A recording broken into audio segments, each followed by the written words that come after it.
Have you ever stopped to wonder how a brand new country, one founded on the whole idea of avoiding drama overseas, ends up becoming a global superpower with military bases all over the planet? It's a pretty wild story, and it all really happens in just 1 century of massive change in American foreign policy. So where does this story even begin? Well, it all starts right here, with the nation's very first president. In his farewell address, George Washington basically laid out a vision for America's role in the world. And that vision was, stay out of it.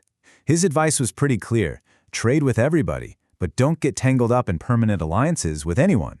That was the game plan. Okay, but now let's fast forward to today. The map looks, well, a little different. We go from a policy of no entanglements to hundreds of military installations scattered all across the globe. You really couldn't find a more dramatic contrast. I mean, that's a pretty massive shift, right? So what on earth happened? How did the United States get from Washington's very serious warning to this global footprint? That's the big question we're going to dig into.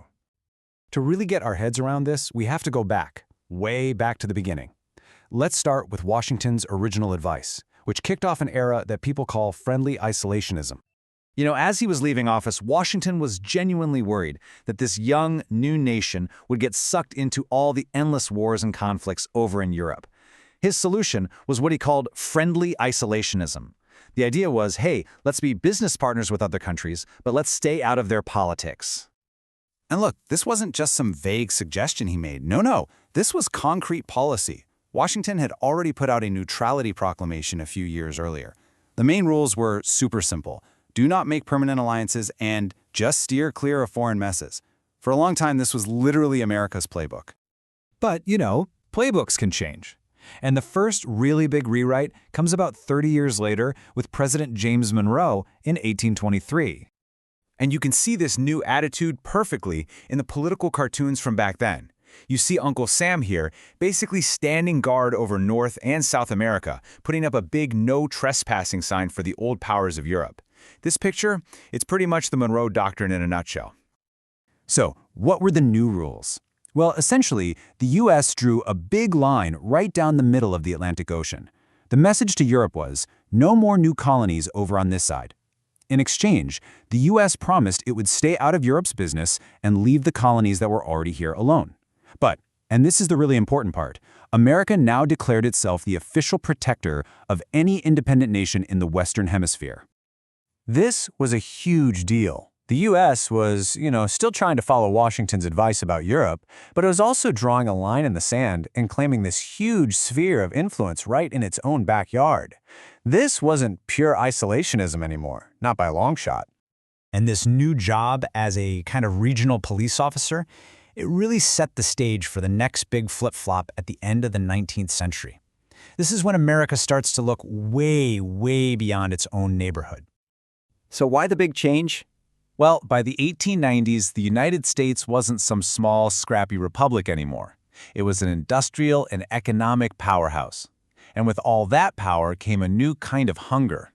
A hunger for new markets to sell all its stuff and for new places to get raw materials to keep the factories running.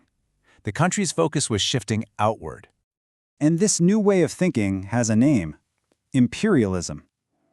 It's a pretty straightforward and often pretty brutal strategy where a stronger country tries to control a weaker one for its own gain, using whatever it takes, from diplomatic arm twisting to straight-up military force. And hey, this wasn't some kind of secret plan whispered in back rooms. Oh no, it was right out there in the open. I mean, look at this magazine cover from 1895. You've got Uncle Sam literally eyeing Cuba like it's a piece of cake. And the caption says it all: "I've had my eye on that morsel for a long time. Guess I'll have to take it in." The ambition was clear as day. Now, this new attitude wasn't just talk. It all came to a head with a really pivotal moment: the Spanish-American War in 1898. Under President William McKinley, the U.S. went to war with Spain not over something in Europe, but over places like Cuba and the Philippines. This was it. This was the moment the policy officially flipped on its head.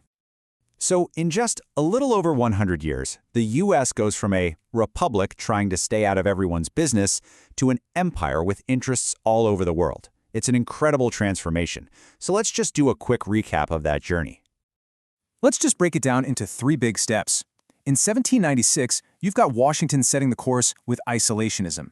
Then, in 1823, Monroe tweaks it, creating a policy of protection for the Americans. And then finally, in 1898, McKinley leads the charge toward full-blown imperialism. 3 presidents, 3 distinct policies, in one very clear direction, more and more influence. When you put it side by side like this, the difference is just wow. Back in 1796, the buzzwords were things like avoid entanglement, focus on us, and stay neutral. By 1898, the philosophy was totally different. Exert influence, find foreign markets, and let's intervene. It's a complete 180. This whole 100-year journey really leaves us with a pretty big question to think about. It shows that how a country sees itself and its role in the world, whether that's as a quiet neighbor, a regional guardian, or a global power, that definition directly shapes its future. It makes you wonder, what is America's role today, and where is it going next?